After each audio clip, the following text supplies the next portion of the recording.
In what was a highly charged West London derby, Chelsea's early lead was soon overshadowed by Fulham's determined late comeback.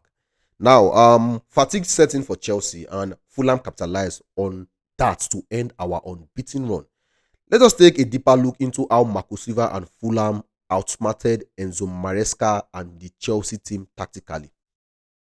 Chelsea lined up in a 3-1-6 shape, a system that we have seen Maresca used often this season. It's not a new system. In this formation, Marco Cucurella joined the front line in this left half space, while Malo Gusto tucked in effectively, becoming part of this back three. The goal was to create a numerical advantage against Fulham's defense, but Fulham's tactical awareness negated this. We did not see that numerical advantage in play at all. Fulham set up in a 5-4-1, 1-2-3-4-5, 1-2-3-4-1, 5-4-1 defensive shape with a specific strategy to counter Chelsea's possession based game. Marco Silva instructed wide players Traore and what is it called, Iwobi, to mark number 8, Cucurella and Enzo Fernandez, disrupting direct access to them and minimizing the +1 advantage that Chelsea was hoping for. You see, this man marking system essentially neutralized Chelsea's ability to exploit the space in central areas. Now, when Fulham had the ball, they switched to a 3-2-5 formation or a 3-1 shape and 3-1-6 formation with their wing backs pushing high to hold width. Their wing backs pushed high to hold width. Now, the two central attacking midfielders, Iwobi and Traore, they operated in half space, and Andres Pereira, he was oscillating between midfield and attack. He was moving, so he was one that was changing the shape from a 3-2-5 to a 3-1-6. Now, Fulham looked to build their attacks primarily down the left wing, relying heavily on quick and transition to create chances, which was actually nice. Yes, one thing I would like to mention is that the pressing from Fulham was strategic. They were pressing Chelsea, and it was just a tactical masterclass for me, and it just shaped the kind of tactical coach that Marco Silva is. Marco Silva is a very, very good coach because it's the way Fulham organized their pressing on Chelsea was something that blew my mind, and it was the first time that I was actually seeing an opposition coach press Chelsea to get the better of Chelsea.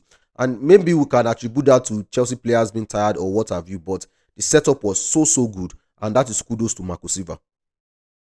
For Chelsea, our pressing was not really effective. The pressing was not really effective because we wanted to go man to man. That was the idea. Go man to man. That was our intention. But we lacked the intensity. We lacked the work rate to go man to man. And we were being bypassed.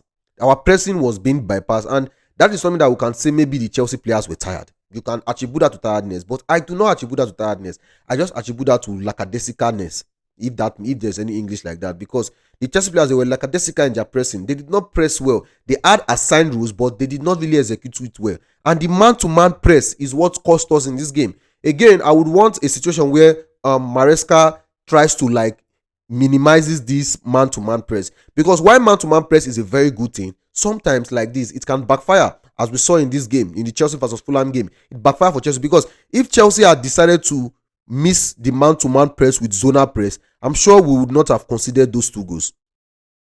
Overall, this was a very good game. Very good game. You can say that Chelsea lost and all that, but when you look at it tactically, it was a good game. Marco Silva brought his tactics, Maresca brought his own tactics, and somehow, or at the end of the day, Marco Silva got the better of Maresca, which goes to show that sometimes you just have to admit that the opposition played better than you. The opposition came with a better tactics than you. And Marco Silva did wonders with his tactics, especially his substitutions. His substitutions were spot on because look at both goals. Both goals were scored by the substitute that he made, which was a good game plan for Marco Silva. For now, Maresca needs to go back to the drawing board. We have seen these defensive issues have been coming.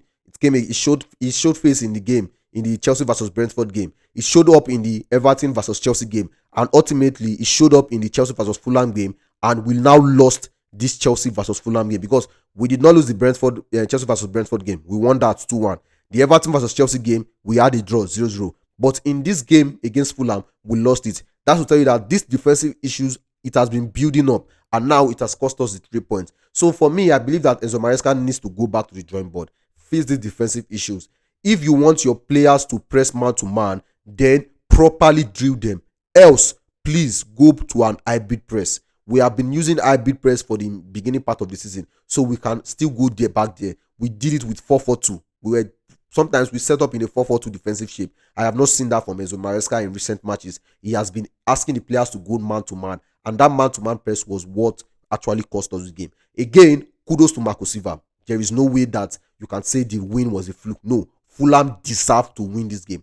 Kudos to Marco Silva, but for Enzo Maresca, he needs to go back to the drawing board, and hopefully we get the win in the next game on Sunday.